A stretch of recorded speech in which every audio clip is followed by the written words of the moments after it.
हे पार्थ, मोह बुद्धि का अज्ञान होता है और इसी अज्ञान के कारण मनुष्य भौतिक आकर्षण में फंस जाता है।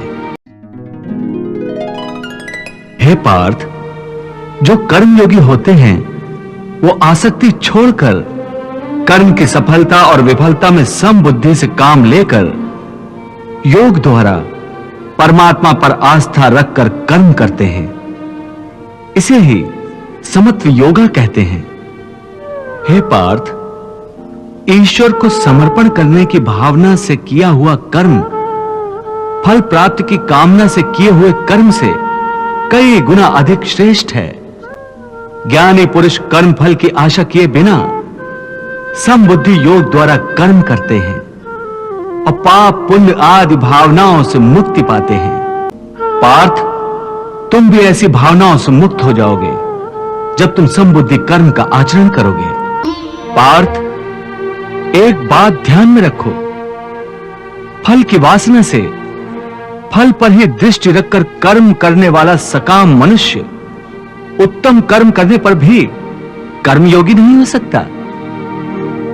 ऐसे मनुष्य को ख्याति आदि लाभ प्राप्त हो सकते हैं, किंतु उसे परमात्मा और शांति प्राप्त नहीं हो सकती। हे केशव, मनुष्य को पाप पुण्य दोनों बंधन कारक है। दोनों से भला बुरा प्रारब्ध बनता है।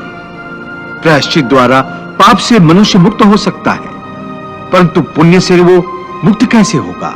हे अर्जुन, पाप पुण्य, सुख दुख, यश अपयश आदि भावनाएं साधारण मनुष्य के लिए हैं, परंतु जो कर्मयोगी होते हैं वो इन भावनाओं से मुक्त होते हैं, आलिप्त होते हैं। कर्मयोगी अपनी अंतरात्मा की आवाज को परमात्मा का आदेश मानकर आचरण करते हैं। इसमें कहां आती है पाप पुण्य की भावना? हे पार्थ, यदि तुम मोह के अधीन हो गए हो तो निष्काम कर्मयोग कैसे अपनाओगे? तुम्हारी बुद्धि पर जो मोह के अंधकार का पटल छा गया है उसे ज्ञान के प्रकाश से हटा दो और अपनी बुद्धि को मोह के दलदल से बाहर निकालो। हे पार्थ, मोह बुद्धि का अज्ञान होता है और इसी अज्ञान के कारण मनुष्य भौतिक आकर्षण में फंस जाता है। वो जानता नहीं कि देह तथा समस्त भोग नश्वर है, मिथ्या है।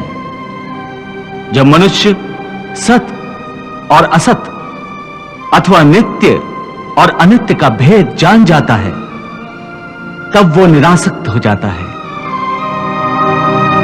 उसे किसी भी चीज का आकर्षण नहीं रह जाता। इसका दूसरा अर्थ है मोह का त्याग करना तथा मोह का लोप होने पर मनुष्य किसी भी प्रकार से किसी भी वस्तु की ओर आकर्षित नहीं होता। हे पार्थ, यथार्थ ज्ञान की प्राप्ति होने के बाद मोह का त्याग होता है। आत्मिक योग बल में वृद्धि हो जाती है। योग बल के कारण मन स्थिर हो जाता है और स्थिर प्रज्ञ होने के कारण मनुष्य का परमात्मा के साथ योग हो जाता है। पार्थ, तुम भी आत्मिक योग बल द्वारा अपनी अंतरात्मा में झांककर परमात्मा को देखने का प्रयास करो। समबुद्धि कर्मयोग का आचरण करो और स्थित प्रज्ञ बन जाओ। हे मधुसूदन, यह स्थित प्रज्ञ क्या होता है, इसे समझाओ। पार्थ, दुख भोगते हुए भी जिसके मन में उद्वेग नहीं होता और न ही जो सुख की लालसा रखता है तथा जिसके हृदय में क्रोध, मोह, भय आदि विकारों के लिए कोई स्थान नहीं होता, वो मनुष्य स्थित प्रज्ञ है। हे पार्थ, स्थित प्रज्ञ महापुरुष सुख दुख प्रत्येक अवस्था में आत्मिक शांति प्राप्त कर लेता है। परम आनंद में लीन होने से ऐसे मनुष्य को दुख और सुख कभी विचलित नहीं करते। ऐसे स्थित प्रज्ञ मनुष्य का मन उस दिए की भांति होता है जिसकी लौ स्थिर होती है, कभी डोलती नहीं।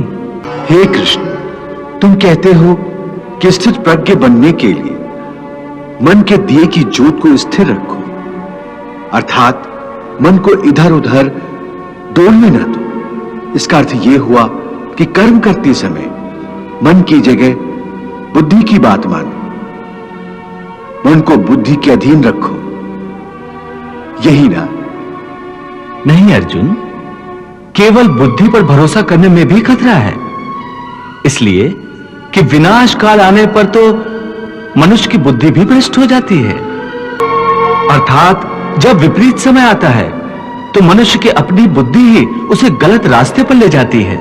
हे मधुसूदन, मनुष्य न तो अपने मन की इच्छा अनुसार कर्म करे, न ही बुद्धि की सलाह माने, तो फिर मनुष्य बेचारा करे तो क्या करे? ऐसी स्थिति में अपनी प्रवृत्ति के विरुद्ध कोई कैसे जीवन व्यतीत करेगा? हे मधुसूदन, मुक्ति और मोक्ष का रास्ता अपनाने के लिए कोई मनुष्य अपनी प्रवृत्ति को कैसे बदल सकता है? इसका कोई तरीका मुझे बताओ। प्रवृत्ति को बदलने से पहले यह जान लेना आवश्यक है कि प्रवृत्ति कैसे बनती है। हे अर्जुन, मनुष्य जन्म से ही अपने साथ सत्व, रज और तम 3 गुणों को लेकर पैदा होता है। इस सृष्टि की रचना इन्हीं 3 गुणों के आधार पर की गई है।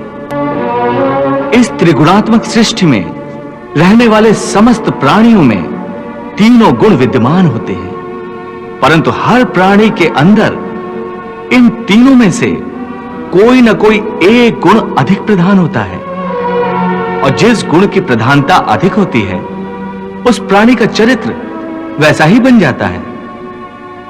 रजोगुण प्रधान पुरुष को ऐश्वर्य, ठाट बाट और राजपाट की लालसा होती है। तमोगुण वाला आलसी और प्रमादी होता है।